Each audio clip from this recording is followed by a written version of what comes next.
Title: The Fall of the HOA Tyrant. The night was quiet until it wasn't. Red and blue lights sliced through the stillness of Willow Creek, a suburban enclave where nothing much happened until it did. They pulsed against the front of my house, casting eerie shadows across the garage door like some low-budget horror flick. I stepped outside, barefoot, the cool October air biting at my toes. In one hand, I clutched a steaming mug of coffee, the only thing keeping me grounded. My gym shorts and faded Georgetown Law t-shirt weren't exactly crisis attire, but I hadn't planned on starring in a neighborhood drama tonight.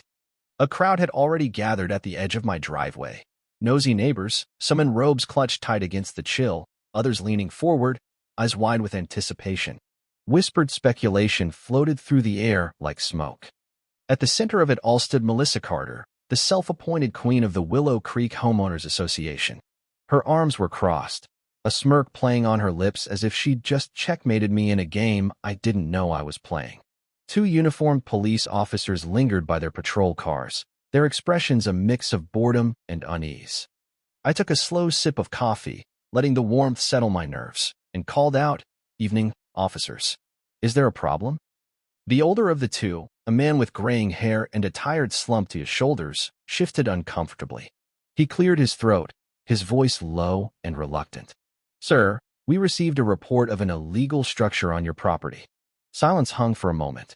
I blinked at him, then flicked my gaze to Melissa, then back to him. The absurdity hit me like a punchline I hadn't seen coming. "You're telling me someone—" I jerked my thumb toward Melissa, who stood there in yoga pants and a glittery, dream-big hoodie. "Called the cops over my garage?" Melissa stepped forward, her eyes gleaming with triumph. "Not just a garage," she snapped, her voice sharp enough to cut glass. "An unauthorized modification to a residential structure. That door wasn't there last year, and that fancy security system? It's raising serious concerns." I took another sip, letting her words sink in. The neighbors' whispers grew louder, a mix of amusement and disbelief rippling through the crowd. "So, just to be clear," I said, keeping my tone even, "you called the police over a garage door and a security camera?" She huffed, puffing out her chest like a peacock. "It's more than that. It's a commercial operation, and you know it. There are bylaws against that kind of thing, and we have every right to enforce them." The officers exchanged a glance, their faces screaming regret. The older one sighed and turned to me. "Sir, do you mind if we take a look?" I shrugged, stepping aside. "Be my guest." They trudged up the driveway, the younger officer running a hand along the new garage door while his partner squinted at the camera mounted above it. They peered through the window, no secret casino, no drug lab, just a garage with a workbench, some tools, and a dusty old bike in the corner. "It's just a regular garage," the younger officer muttered, shooting his partner a look that said, "Can we go now?" Melissa wasn't ready to let it go. "You don't understand," she insisted, her voice rising. "He's using this as a front for something. Look at all those tools inside. Nobody needs that many tools unless they're running an illegal operation." I couldn't help it.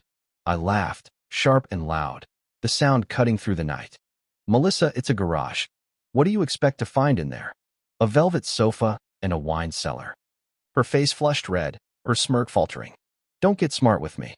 Even the Attorney General has to follow the rules." Both officers froze, their heads snapping toward me. The older one narrowed his eyes, suspicion creeping into his voice. "Wait a second. You're the Attorney General?"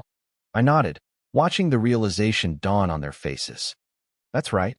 Melissa blinked, clearly not grasping why the officers suddenly looked like they'd rather be anywhere else. "So," she snapped, crossing her arms tighter, "that doesn't mean he's above HOA regulations." The younger officer cleared his throat, his tone cautious. "Ma'am, the Attorney General oversees state law. If there were any real violations here, he'd know." Melissa faltered, but only for a heartbeat. "Well, we'll see about that," she said, her voice dripping with defiance. "The HOA will review this matter, and I assure you, the board won't tolerate violations, Attorney General or not." The officers, sensing the futility of the situation, nodded at me. "Sorry for the disturbance, sir," the older one said, his tone a mix of embarrassment and exhaustion. "Looks like there's nothing criminal here. Have a good night." The patrol cars pulled away, their lights fading into the distance. Melissa stood there, lips pressed into a thin line, her victory slipping through her fingers like sand. I took one last sip of coffee and gave her my best courtroom smile, the one I reserved for opponents who'd just lost and didn't know it yet. "Well, Melissa, if that's all, I'll be heading inside." She didn't respond. She just turned on her heel and stormed off, her rhinestone hoodie glinting under the streetlights. The neighbors lingered a moment longer, some shaking their heads, others smirking. My next-door neighbor, Tom Reynolds, caught my eye and grinned. "You know she's not going to let this go, right?" I sighed, the weight of inevitability settling in. "Oh, I know." Back inside, I set my mug on the counter and stared out the kitchen window. The night had returned to its usual quiet, but I knew this was just the opening salvo. Melissa Carter wasn't the type to slink away quietly. She'd ruled Willow Creek like a petty dictator for years, and I'd just thrown a wrench into her carefully constructed machine. The question wasn't if she'd retaliate, it was how. I poured myself another cup of coffee and sat at the kitchen table, my mind already spinning. I'd dealt with worse than Melissa in my career: corrupt officials, corporate sharks, even a few mob lawyers who thought they could intimidate me. But there was something uniquely infuriating about her brand of small-time tyranny. She didn't just want control, she wanted everyone to know she had it. And now, she'd picked a fight with the wrong person. The garage in question wasn't even that special. I'd replaced the old, rickety door with a sleek new one last summer, partly because it was falling apart, partly because I liked the look. The security camera?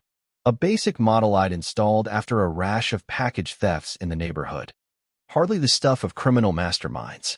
But to Melissa, it was a personal affront, a challenge to her authority. And she wasn't about to let it slide. I leaned back in my chair, the coffee's bitterness mirroring my mood. If Melissa wanted a war, she'd get one. I just hoped she was ready to lose. The next morning, it arrived. A thick, official-looking envelope with the Willow Creek HOA logo stamped in the corner, delivered with the kind of pomp that screamed Melissa Carter.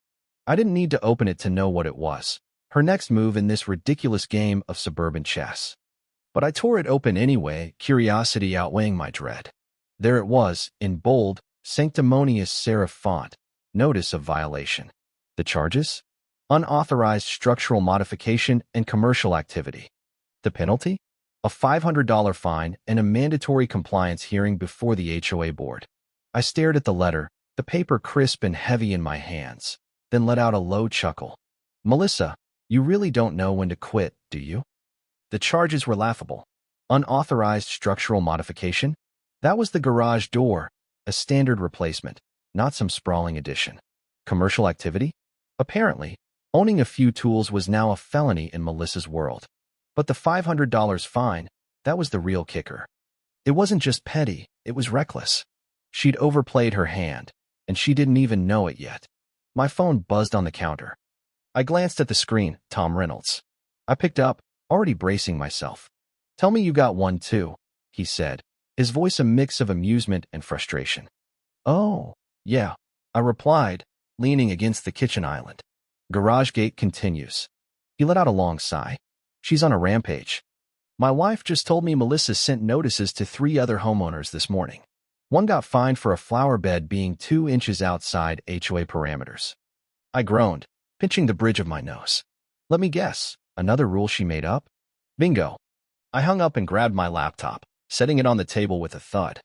If Melissa wanted to play the rulebook game, I'd play it better. As the state's attorney general, I had access to legal databases most people couldn't dream of: state records, HOA filings, the works. Within minutes, I had the current, legally filed Willow Creek HOA regulations pulled up on my screen. They'd been updated 3 years ago, a fact Melissa had conveniently ignored. I scrolled through the document, my eyes scanning for the sections she'd cited. Nothing. No mention of prohibiting security systems or garage improvements.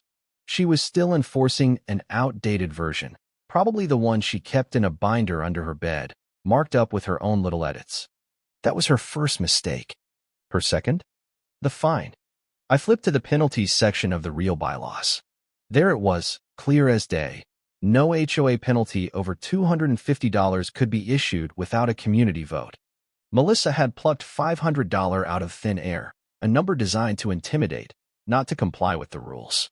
This wasn't just overreach, it was fraud. and fraud was something I knew how to handle. I smiled to myself, the kind of smile that came from knowing you just found the winning card. Time to turn the tables. Later that afternoon, I wandered down to the mailbox station at the end of the block. A small group of homeowners had gathered, their voices buzzing with indignation. The mood was mutinous, a simmering rebellion against Melissa's reign. Sarah Jenkins, a quiet woman who lived 3 houses down, waved her violation notice like a battle flag. "This is ridiculous," she huffed. "I got fined for excessively tall grass. It's 2 inches above the curb." Greg Patel, a wiry guy with a perpetually annoyed expression, crossed his arms. "Melissa told me my fence needs repainting. I repainted it last summer. She's out of control," another neighbor, an older woman named Linda Hayes, muttered. "But what can we do? She always finds a loophole to stay in power." I stepped forward, holding up the real bylaws I'd printed out. "Not this time." They turned to me, their eyes a mix of wariness and hope. I tapped the papers. "She's been running a scam, fining people under expired rules and charging amounts that legally require a vote. None of this is enforceable." A bead of silence stretched out, then Tom grinned, his teeth flashing in the afternoon sun. "Oh, she's gonna lose it when she hears that." Sarah tilted her head, skeptical. "You're sure about this? She's been doing this for years." "Positive," I said. "I've got the current bylaws straight from the state records. She's been using an old version to bully people. And that $500 fine she hit me with? The limit's $250 without a vote. She's breaking her own rules, and the law." Greg let out a low whistle. "So what do we do about it?" I folded the bylaws and tucked them under my arm. "We fight back. Starting with that compliance hearing she's so eager to hold." Linda nodded slowly, a spark of defiance in her eyes. "I've been paying fines for stupid things for years. Birdhouses, a mailbox that was the wrong shade of blue. If you're right, I want my money back." "You might just get it," I said. "But first, we need to expose her." The group dispersed, their chatter more animated now, a thread of hope weaving through their frustration. I headed back home, my mind already racing. Melissa had ruled Willow Creek like a feudal lord, doling out punishments and collecting tribute from anyone who dared defy her. But she'd underestimated me. I wasn't just some homeowner she could intimidate. I was the Attorney General, and I had the tools to dismantle her little empire. That evening, I sat at my desk, the bylaws spread out in front of me. The more I dug, the clearer her playbook became. Selective enforcement, she fined people she didn't like while ignoring violations by her cronies. Her own backyard shed, for instance, was a hulking monstrosity that broke every size restriction in the book, yet she'd never cited herself. Intimidation. Most homeowners paid up because they didn't know they could fight back. In rigged elections, HOA board positions were supposed to be voted on every 2 years, but Melissa always found ways to disqualify challengers. Missing paperwork, sudden rule changes. She'd built a loyal inner circle that kept her in power. This wasn't just bad leadership. It was corruption, plain and simple. I cracked my knuckles, a habit from my law school days. Time to shake things up. The compliance hearing was her next move, a chance to flex her authority and put me in my place. She expected me to show up intimidated, ready to negotiate or pay.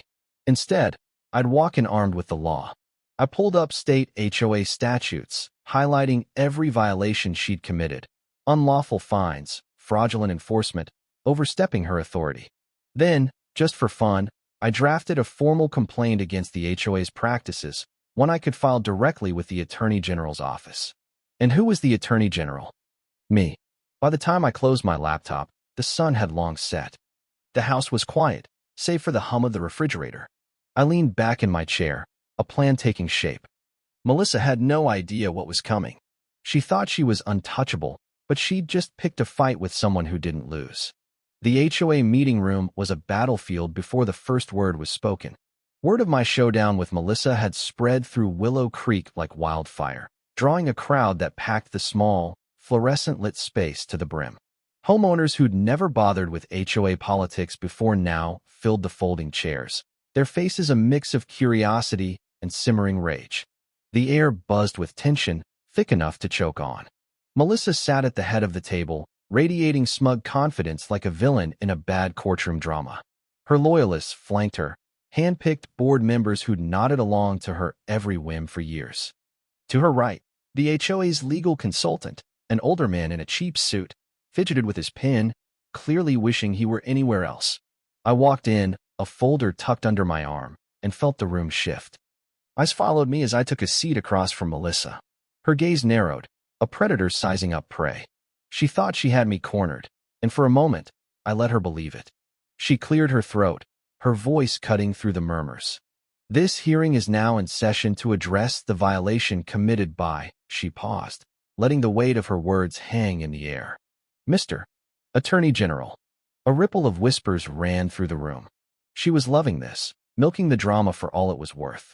I leaned back in my chair, unfazed. By all means, proceed. She smirked, flipping open a binder with a flourish. Mr. Attorney General, you've been found in violation of HOA policy regarding unauthorized structural modifications and unapproved commercial activity within a residential zone. This hearing will determine your penalty. I crossed my arms, keeping my tone light. And what exactly am I accused of? Melissa gestured dramatically to a projector screen, which flickered on to reveal a zoomed-in photo of my garage door. The room went quiet, save for an awkward cough from the back.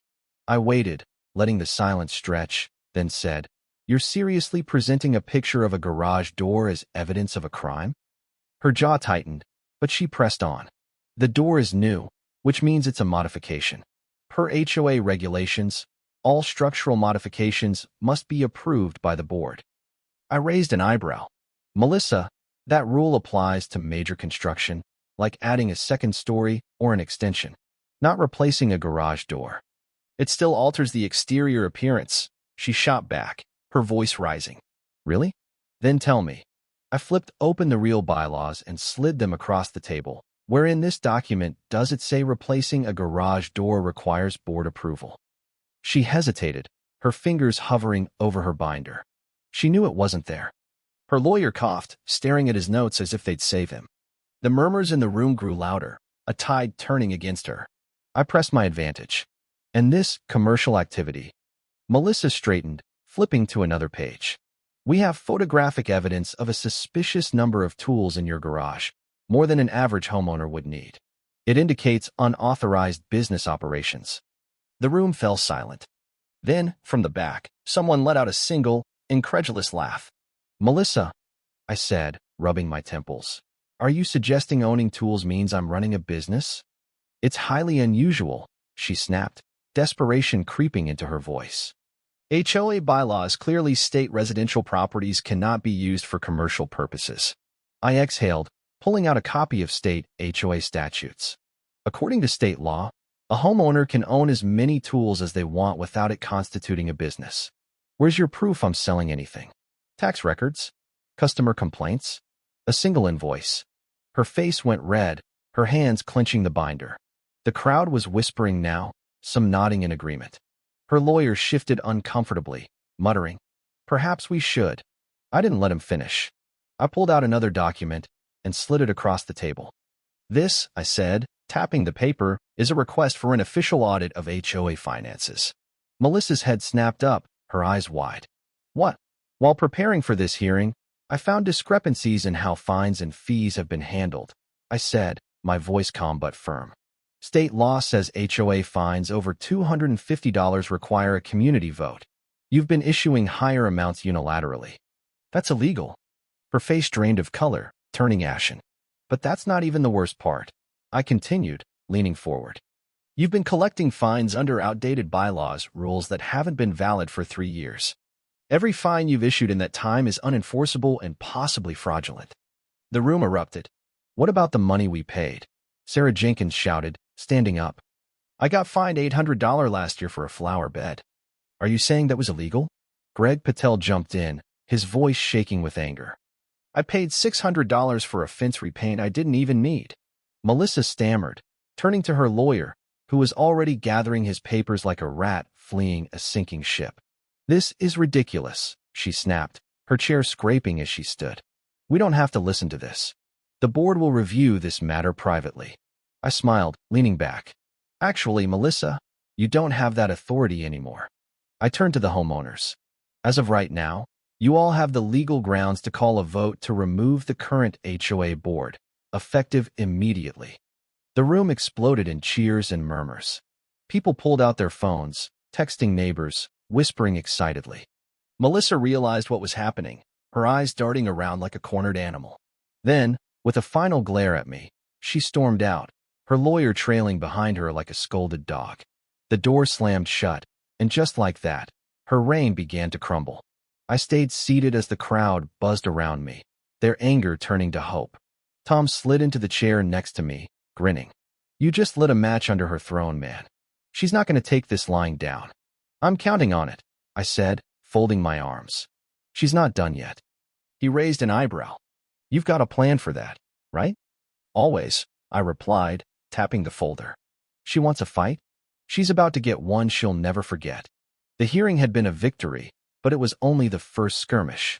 Melissa wasn't the type to slink away quietly. She'd built her little empire on intimidation and manipulation, and she'd cling to it with everything she had. But I'd seen her playbook now: selective enforcement, fraudulent fines, rigged elections. She thought she was untouchable, but she'd just handed me the tools to take her down. As the crowd filtered out, I gathered my papers and headed home. The night air was cool, the streetlights casting long shadows across the pavement. Willow Creek felt different now, like a storm was brewing just beneath the surface. Melissa's next move would come soon. I could feel it. And when it did, I'd be ready. Melissa didn't waste time. By the next morning, she'd launched her counterattack with the subtlety of a sledgehammer. Before 9 a.m., my inbox was flooded with HOA emails, each one more absurd than the last. The first, emergency board decision. Effective immediately, security cameras are not permitted on private garages. Penalty for noncompliance, $300 fine. The second, violation notice. Your garbage cans were left 6 inches outside the approved storage area. $200 fine. And the third, my personal favorite, community order. Homeowners are advised that outside legal interference in HOA matters is strongly discouraged. But the real cherry on top came later that day. A formal complaint filed with the State Bar Association, accusing me of abusing my legal authority for personal gain. Oh, Melissa. She really thought that would work. I sat at my kitchen table, scrolling through the emails with a mix of amusement and disbelief. She'd gone full scorched earth, doubling down on her authority even as it slipped away. It was desperate, sloppy, and exactly what I'd expected from someone who'd never faced real pushback before. Tom called as I was pouring my second cup of coffee. "You see this nonsense?" he asked, his voice crackling with irritation. "Hard to miss," I said, leaning against the counter. "She's throwing everything she's got. She hit me with a $150 fine for my dog barking, during the day, mind you. Linda got one for her mailbox being too shiny. The woman's lost it." "She's panicking," I said. "The hearing last night shook her. She's trying to reassert control before the whole neighborhood turns on her." "Well, it's working the opposite way," Tom said. "People are pissed. Sarah's already talking about organizing a petition to oust her." "Good," I said. "Let her dig her own grave." By noon, Melissa escalated again. I was in the garage, tinkering with a shelf I'd been meaning to fix, when I heard a sharp knock on the front door. I wiped my hands on a rag and opened it to find Melissa standing there, clipboard in hand, a fake smile plastered on her face. Behind her stood a nervous-looking man in a mismatched polo and cargo shorts, her so-called official HOA inspector. "Attorney General or not," she said, her voice dripping with syrupy sweetness, "you still have to comply with HOA rules. We're here to conduct a mandatory inspection of your property." I smiled back, matching her tone. "Great. Do you have a court order?" She blinked, thrown off script. "This is an HOA jurisdiction matter. No court order is required." I pulled out my phone, keeping my movements casual. "Actually, under state law, an HOA can't enter or inspect private property without homeowner consent or a legal directive. So, unless you've got a judge's signature, I'm gonna have to say no." Her eye twitched, the smile slipping. The inspector shifted uncomfortably, glancing between us. I hit record on my phone and held it up. "Since this is an official HOA action, I'd like to document it for transparency." The inspector's face paled. I just got hired for this, man. I don't need to be in a lawsuit." He turned to Melissa. "You didn't say anything about needing legal permission." Her face turned red, her voice rising. Just measure the garage. The inspector hesitated, then shook his head. I think I need to check with my boss. With that, he bolted, leaving Melissa standing there, fuming. This isn't over, she snapped, jabbing a finger at me before storming off. I watched her go, the phone still recording. Oh, I know, I muttered under my breath. She wasn't done yet. That night, she sent out an emergency HOA vote proposal. Immediate dissolution of all security cameras and garages. Penalty for noncompliance, $1,500 fine per month. It was unhinged, a last-ditch attempt to cling to power. But she'd forgotten one crucial detail. New rules required homeowner approval, and by now, no one supported her. Instead of votes, she got a flood of responses demanding her removal. The community was turning, and fast. I decided to push it over the edge. I logged into the neighborhood forum and posted a detailed breakdown of Melissa's actions, illegal fines under outdated bylaws, selective enforcement, misuse of HOA funds. I didn't have hard proof of the last one yet, but I'd seen enough red flags to suspect she'd dipped into the pot for personal gain. The post went live at 9 p.m., and by midnight, it had over 100 comments.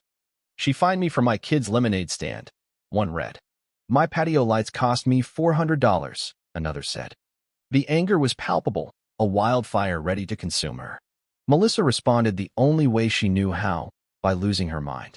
The next morning, at the HOA's last public meeting, she snapped. The room was packed, homeowners furious about illegal fines, fraudulent rules, and missing money.